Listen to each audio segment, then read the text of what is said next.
அவர் வாங்கினாப்புல ஒரு பொருள், அது அவர் பேர் சொல்ல விரும்பல, என்ன பொருளோ அந்த பொருளை வாங்கினாரு. அது நல்லா தான் ரன் ஆகிட்டு இருந்துச்சு. ஒரு 3 மந்த்ல கெட்டு போயிடுச்சு. அதுக்கு வந்து சர்வீஸுக்கு வராங்க.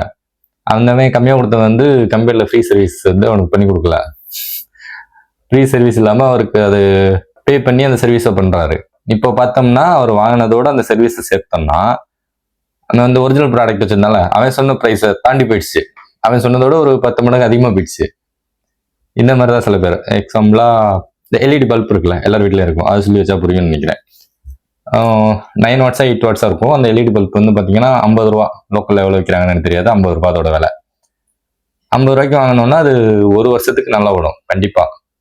கிட்டத்தட்ட ஒரு 11 மாசமாவது ஓடிடும் கண்டிப்பா. அது வரைக்கும் கெட்டு போகாது. அது என்ன கணக்குன்னு தெரியல. ஆனால் ஒரு வருஷத்துக்கு அப்புறம் கெட்டு போயிடும். அது 50 ரூபா கொடுத்து வாங்க முடியாதவங்க புத்திசாலித்தனமா யோசிக்கிறேன்னு நினைச்சு இந்த 15 ரூபா 12 ரூபாய்க்குலாம் வைப்பாங்களா 60 வாட்ஸ் மஞ்சள் கலர் பல்ப், அந்த பல்ப் வாங்கி போடுவானுங்க. அது ஆனால் 3 மாசத்துல கெட்டு போயிடும். அதிகபட்சம் 6 மாசம். அப்படி கணக்கு பண்ணீங்கன்னா நீங்க 6 மாசத்துல போனாலும் ஓகே. வருஷத்துக்கு 2 வாட்டி வாங்கலாம். 30 ரூபா ஆகும் பல்ப்.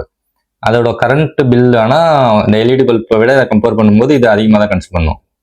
அப்போ பார்த்தீங்கன்னா உங்களுக்கு இதை விட அதிகமாக போயிடும். ஆனால் இது அவங்களுக்கு புரியாது. சொன்னாலும் புரிஞ்சு விட்டானுங்க. இந்த மாதிரி நிறைய பேர் இருக்காங்க. மிச்சம் பண்றோம்னு நினைச்சு வீணாக்குற சிலர். ஒருத்தட்ட நம்ம கம்மியா வாங்கிட்டோம்னு நினைச்சு தரமில்லாத பொருளை வாங்குற சிலர். இதுல ஒருத்தரை பத்தி எனக்கு தெரியும். அது கொஞ்சம் லென்த்தா போகும். நான் அதை அப்புறமா சொல்றேன்.